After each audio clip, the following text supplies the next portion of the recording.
இது வந்து சாட்டர்டே நைட்டும் சண்டே மார்னிங்கும் எடுத்த மினி விளாக் தான். வீட்டுக்குள்ளே 2 ஃபேன் போட்டுவிட்டுட்டு வெளியில் வந்து உட்காந்துட்டு நல்லா விசுவிசுன்னு காற்றடிக்குதில்ல மகாமா அப்படின்னு சொல்லிட்டு இருந்தாங்க. அப்புறம் ஏங்க வீட்டுக்குள்ளே 2 ஃபேன் ஓடிக்கிட்டு இருக்குதுன்னு கேட்டால், வீடு கொஞ்சம் கூலிங் ஆகட்டும்னு சொல்லி தான் ஃபேன் போட்டுவிட்டு வந்திருக்கிறேன்னு சொல்கிறாங்க. ஃபேன் ஆஃப் பண்ணுறதுக்கு மறந்துட்டு வந்துட்டு என்னென்ன கதை சொல்லிக்கிட்டு இருக்காங்க.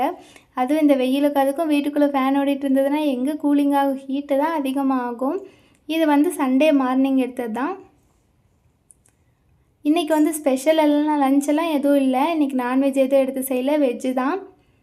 இன்றைக்கி கீரை தான் ஸ்பெஷல். அதுவும் நைட்டே வந்து விசுவிசுன்னு காற்றடிக்குதுன்னு 1.5 மணி நேரம் வெளியில் உட்காந்து நியாயம் பேசிக்கிட்டு இருந்தோம். அந்த டைம்லலாம் இந்த கீரையை க்ளீன் பண்ணி வச்சுருக்கலாம். அப்போவெல்லாம் விட்டுட்டு காலையில் வேலைக்கு போகிறப்போ அவசரமாக உட்காந்து இந்த கீரையை க்ளீன் பண்ணிக்கிட்டு இருந்தேன்.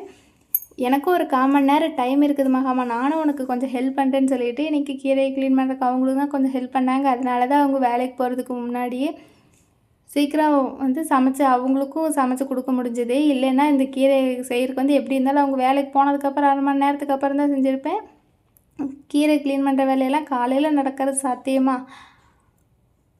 அப்புறம் இந்த 1 மணி நேரம் 1.5 மணி நேரம் கிச்சனில் வந்து பம்பரமாக சுற்றுனதுக்கப்புறம் இந்த ஃபேனை போட்டு அந்த விசுவிசுன்னு காற்றுல ஒரு 2 நிமிஷம் உட்கார்றப்போ அவ்வளோ நல்லாயிருக்கு. இப்படின்னு உட்காந்தேன், அதை பொறுக்கில் இந்த தண்ணிக்கு அதுக்குள்ளே தண்ணி வந்துச்சு. இதுவே 4 நாளைக்கு ஒருக்கா 5 நாளைக்கு ஒருக்க தான் தண்ணி பிடிக்கிற மாதிரி இருக்கும். அதுவும் அவங்க தான் எப்போவுமே தண்ணி பிடிப்பாங்க. என்னை இந்த வேலையெல்லாம் செய்கிறதுக்கு விட மாட்டாங்க. இன்றைக்கி வந்து வேறு வழி இல்லை, அவங்களும் வேலைக்கு போயிட்டாங்க. இன்றைக்கி நம்ம தான் செஞ்சாகணும் அப்படின்னு சொல்லிட்டு இன்றைக்கி தண்ணியை பிடிச்சிட்டு அடுத்த வேலைக்கு வந்தாச்சு. அப்புறம் இன்றைக்கி வெஜ்ஜு செய்கிறேங்கிற பேரில் நான்வெஜ் செஞ்சுருந்தா கூட வேலை சீக்கிரம் முடிஞ்சிருக்கும்.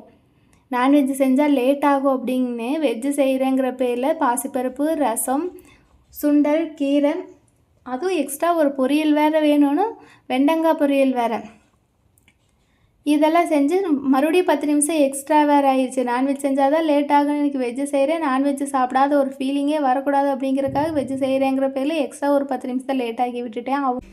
சரி, கொஞ்சம் ருசியாக சாப்பிட்ணுன்னா கொஞ்சம் மெனக்கெட்டு தான் ஆகணும். ஒரு 10 நிமிஷம் என்ன 20 நிமிஷம் என்ன, நல்லா டேஸ்ட்டாக சாப்பிட்றதுக்கு எவ்வளோ நேரம் வேணாலும் மெனக்கெடலாம்.